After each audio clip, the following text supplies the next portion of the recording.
వి gold trusted gold buyers మీరు తాకట్టు పెట్టిన బంగారాన్ని విడిపించి ఈ రోజు ఉన్న మార్కెట్ ధరకు కొనబడను 7771077720.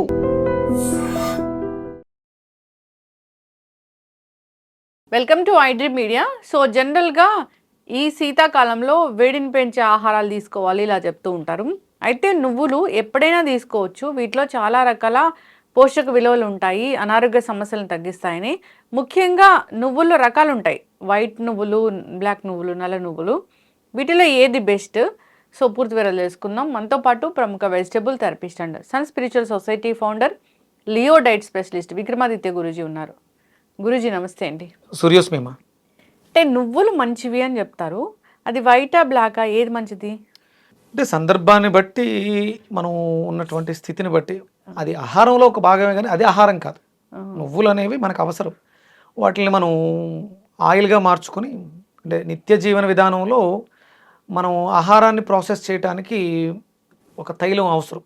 ఆ తైలం నువ్వుల ద్వారా శ్రేయస్కరం అని చెప్పేసి అని ఎక్కడో మనకు గ్రంథాల్లో, పురాతన గ్రంథాల్లో అధ్యయనం చేయడం ద్వారా, అంటే ఇప్పుడంటే మనకి మిషనరీస్ వచ్చినాయి కానీ పూర్వం అంతా కూడా కోల్డ్ ప్రెస్ కదా, ఒక చెక్క దాంట్లో పెట్టి ప్రెస్ చేసి పైన బరువులు పెట్టడం ద్వారా అందులో ఉన్నటువంటి తైలం బయటికి పిండబడి బయటకు వచ్చేది.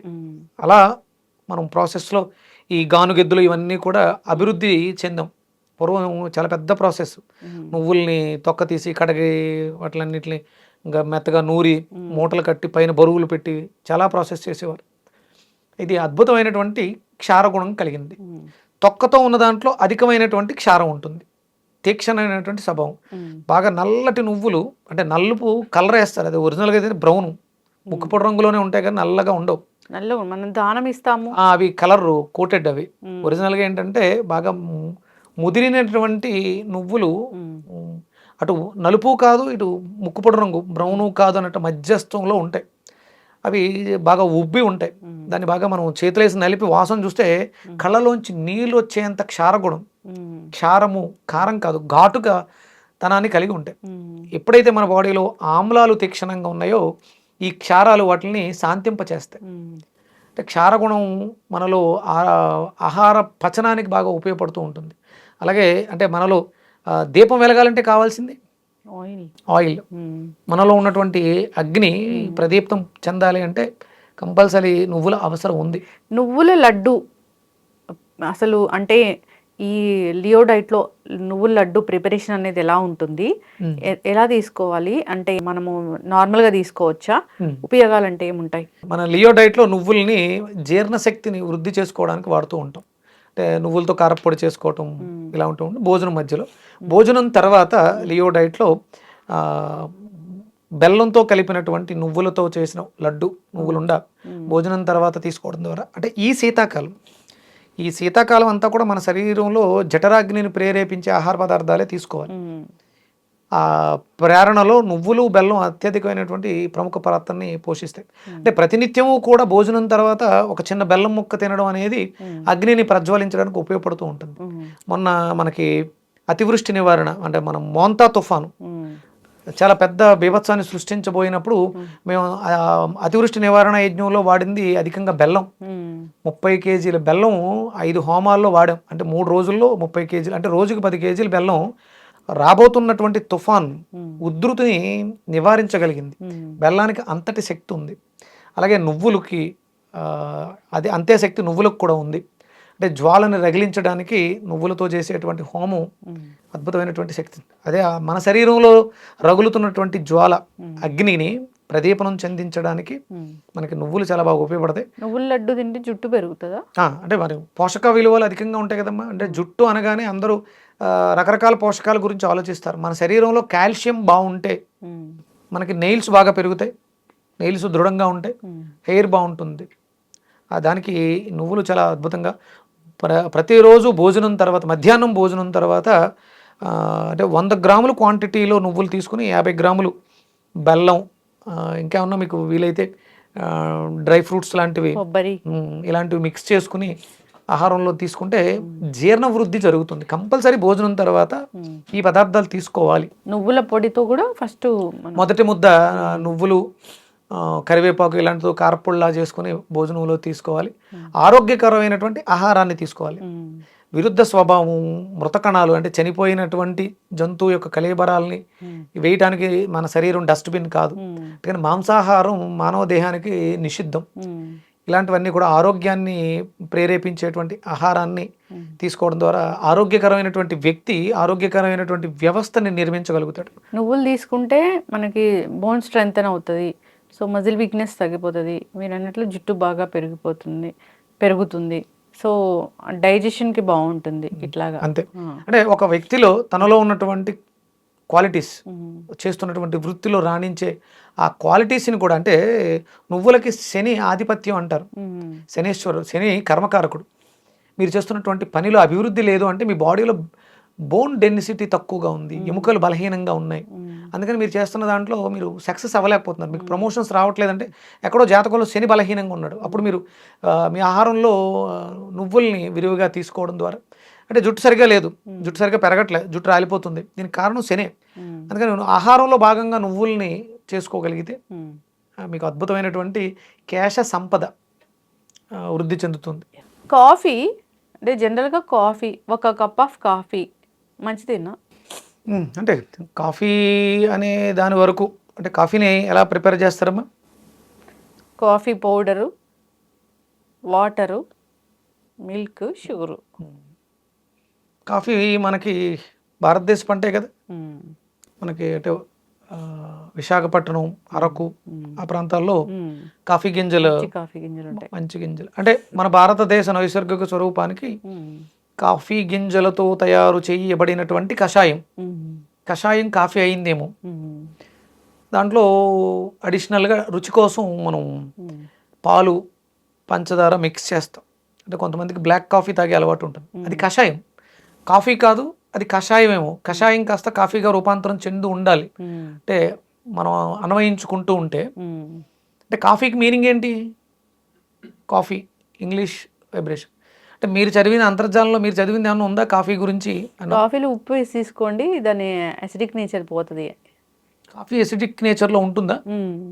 గుండెదడ వస్తుంది ఇట్లాగా. అంటే ఒకటి, కషాయంగా ఉన్న ఏది కూడా మనకి ఆరోగ్యానికి హాని చేయదు. కాఫీ గింజల్ని ప్రాసెస్ చేసి మరగబెట్టుకుని తాగుతారు. దాంట్లో పంచదార చేరినప్పుడు ఎసిడిక్ నేచర్ పెరుగుద్ది. కాఫీ వల్ల అయితే కాదని నేను అనుకుంటాను, అది కషాయం. కాఫీ వల్ల అయితే ఎసిడిక్ నేచర్ పెరగడం అనేది ఉండదు. అందులో పంచదార యాడ్ చేశారు కాబట్టి అది ఎసిడిక్ నేచర్. దాని తర్వాత పాలు కలుపుతారు. పాలు కలపడం వల్ల, అంటే డేలో మనం పాల పదార్థాలు తీసుకోకూడదు. పాలతో తయారు చేసిన ఏ పదార్థం, అంటే పాల వరకే. అంటే మనకు పెరుగు తీసుకోవచ్చు, మళ్ళీ మజ్జిగ ఇవి తీసుకోవచ్చు డేలో. పాలు తీసుకోకూడదు. పాలు తీక్షణత అధికంగా కలిగి ఉంటాయి. ఈ సమయంలో పాలు తీసుకోవడం వల్ల ఎసిడిటీ పెరిగే ఛాన్సెస్ ఉంటాయి. ఈ పాలు పంచదారతో కలవడం వల్ల కాఫీ వల్ల ప్రమాదం ఉందేమో. అంతేగాని సహజంగా కాఫీకి అయితే ఆ గుణం ఉండకపోవచ్చు. ఎందుకంటే ఇక్కడ మనకి ప్రకృతి సహజంగా అరకు ఆ ప్రాంతాల్లో ఉండేటువంటి వాతావరణానికి తగ్గట్టుగా, అంటే అది కొంచెం చల్లగా ఉండే ప్రాంతంలో శరీరంలో ఉష్ణం పెంచడం కోసం కాఫీలో కెఫిన్ ఉంటుంది, దానివల్ల జరుగుతుంది ఇదంతా అని చెప్తూ.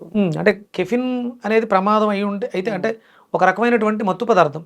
అక్కడ ఆ ప్రాంతంలో ఉండేటువంటి ఆదివాసీలు దాన్ని ఎక్కువ పండించేది వాళ్ళు అంటే వాళ్ళ శ్రమ ఎక్కువగా ఉంటుంది, కొండ దూరంగా ఎక్కువ సంచారం చేస్తూ ఉంటారు. వీటి వల్ల అంటే వాళ్ళ ఉత్ప్రేరకంగా పనిచేస్తుంది కాఫీ. ఉత్ప్రేరకంగా కెఫిన్ అనేది పనిచేస్తుంది. ఇక్కడ మనం వాడుకోవాలంటే కాఫీని ఎట్లా తీసుకోవాలి అసలు? అంటే బ్లాక్ కాఫీ అంతే తప్ప దాంట్లో మనం పాలు పంచదార వేసామంటే దాని ఎఫెక్ట్, సైడ్ ఎఫెక్ట్, అంటే పంచదార వల్ల వచ్చే సైడ్ ఎఫెక్ట్ ఒకటే అడిషనల్గా యాడ్ అవుతుంది, అలాగే పాల వల్ల.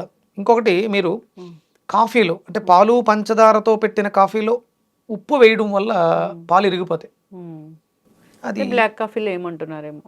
అది అంటే పాలతో చేసిన కాఫీలో ఉప్పు వేయకూడదు. పాలలోకి ఉప్పు తగిలితే విరిగిపోతుంది, అది విరుద్ధ స్వభావం. అప్పుడు మనకి 100% దానివల్ల వచ్చేటువంటి కాంప్లికేషన్స్ చాలా రకాలుగా ఉంటాయి.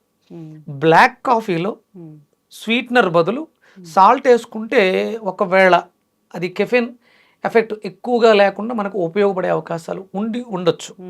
ట్రై చేసి చూస్తే తప్పేం లేదు. అక్కడ ఉప్పు మంచిదే. కాఫీ గింజలు ప్రకృతి సహజంగా వచ్చినటువంటి గింజలు, వాటిలో మత్తు పదార్థాలు ఉండొచ్చు, లేకపోతే ఎనర్జెటిక్ ఉత్ప్రేరకం ఉండొచ్చు. అది ఉప్పు వల్ల కొంతవరకు మనకి ఉపశమనం చెందించవచ్చు. 1 కప్ ఆఫ్ కాఫీ మంచిదే. అంటే మీరు చేస్తున్నటువంటి శ్రమను బట్టి కప్పులు తాగేస్తానంటే కష్టం. పంచదారతో కాఫీ తాగడం ఇంకా ప్రమాదం. బ్లాక్ కాఫీ అంటే దాంట్లో పంచదార వెయ్యరు. బ్లాక్ కాఫీలో పంచదార ఉండదు. ఇప్పుడు అడిషనల్గా అంటే మనకు వెస్ట్రన్ కల్చర్ని తీసుకుని అందులో గీ వేసుకోవటం, ఇవన్నీ వినాశకాలే విపరీత బుద్ధి. అంటే ఒకటి ఔషధంగా తీసుకున్నప్పుడు ఘృతం వృద్ధయత్ బుద్ధి. అక్కడ మనం పంచదార పాలు వేసినటువంటి కాఫీలో ఆవు నెయ్యి వేయడం శ్రేయస్కరం కాదు, మంచిది కాదు. బ్లాక్ కాఫీలో ఆవు నెయ్యి వేసుకోవచ్చు, బ్లాక్ కాఫీలో ఉప్పు వేసుకోవచ్చు. ఉప్పు వేసిన బ్లాక్ కాఫీలో ఆవు నెయ్యి ఎంతవరకు అనేది 2-3 సార్లు తాగితే మీకే ఆ ఫ్లేవర్స్ అందులోంచి వచ్చే రిజల్ట్స్ అర్థమవుతాయి. ఘృతం వృద్ధయత్ బుద్ధి మంచిదే, కానీ ఇది పాలు పంచదారతో కలిసినటువంటి కాఫీ అయితే కాదు. ఇప్పుడు బీపీలు షుగర్లు ఉన్న వాళ్ళు తీసుకోకూడదు. అంటే ఫస్ట్ బీపీ అనేది ఎక్కడో మనకు ఒక శరీరంలో జరుగుతున్నటువంటి చెడిపోయిన వ్యవస్థ ఉందని చెప్పడం సిమ్టమ్. అది బీపీ అనేది దానిని డిసీజ్గా పరిగణించి దానికి ట్యాబ్లెట్లు పెట్టి సమస్యని కప్పిపెట్టేస్తున్నారు. అలాంటి వాళ్ళు తీసుకోవడం వల్ల ఏదైతే సమస్య ఉందో అది ఉధృతం అయ్యే అవకాశం ఉంది. బీపీ పెరగడం కాదు, బీపీ రావడానికి కారణమైనటువంటి ఇంకొక సమస్య ఏదో ఉంది. ఎక్కడో ట్యూమర్ ఉంది, లేకపోతే ఇంకో సంథింగ్ ఎక్కడో డ్యామేజ్ ఉంది. దాన్ని సరిచేయడానికి వెళుతున్నటువంటి రక్త ప్రవాహాన్ని నియంత్రించే ప్రయత్నం బీపీకి వేసే ట్యాబ్లెట్. సమస్యను పరిష్కరిస్తే బీపీ ప్రెషర్ ఆటోమేటిక్గా సప్రెస్ అవుతుంది. దాన్ని పరిష్కరించకుండా ట్యాబ్లెట్ పెట్టి ఇప్పుడు మీరు ఉప్పు వేసినటువంటి బ్లాక్ కాఫీ తాగినా ఆ సమస్య పెరిగే అవకాశం ఉంది. మీలో ఎసిడిక్ నేచర్ అధికంగా ఉన్నప్పుడు బ్లడ్ ప్రెషర్ ఎక్కువగా ఉంటుంది. ఇప్పుడు కాఫీ వల్ల ఆరోగ్య లాభాలు కావాలంటే బ్లాక్ కాఫీ తీసుకుని సరిపోతుంది. Black coffee, plain black coffee అంటే కాఫీ గింజలతో వచ్చింది. అది మన భారతదేశంలోనే శీతల ఉష్ణ మండలం కాకుండా శీతల మండలాల్లో పండుతుంది కాబట్టి అది ఈ శీతాకాలం చల్లగా ఉన్నప్పుడు, అంటే టీ కాఫీలు ఎప్పుడు గుర్తొస్తాయంటే వర్షాకాలం శీతాకాలం బాగా గుర్తొస్తుంటాయి. అది మన ప్రాంతాలు ఇప్పుడు మనం గ్రీన్ టీ తాగుతున్నాం, దాంట్లో ఇంకేమీ పాలు కలపట్ల. టీ పొడి పాలు పంచదార కలిపినప్పుడు అది టీ అవుతుంది, అది మనకి అనారోగ్యాన్ని ఇస్తుంది. ఒక్క తేయాకు వేసుకుని మరగబెట్టుకుని దాంట్లో తేనె, స్వచ్ఛమైన తేనె దొరికితే తేనె వేసుకోవచ్చు, లేదంటే బెల్లం వేసుకోవచ్చు, పాత బెల్లం. వాటితో అవి మనకి మంచి ప్రయోజనాలని చేకూరుస్తాయి. మనలో ఉష్ణాన్ని, అరుగుదల శక్తిని పెంచుతాయి.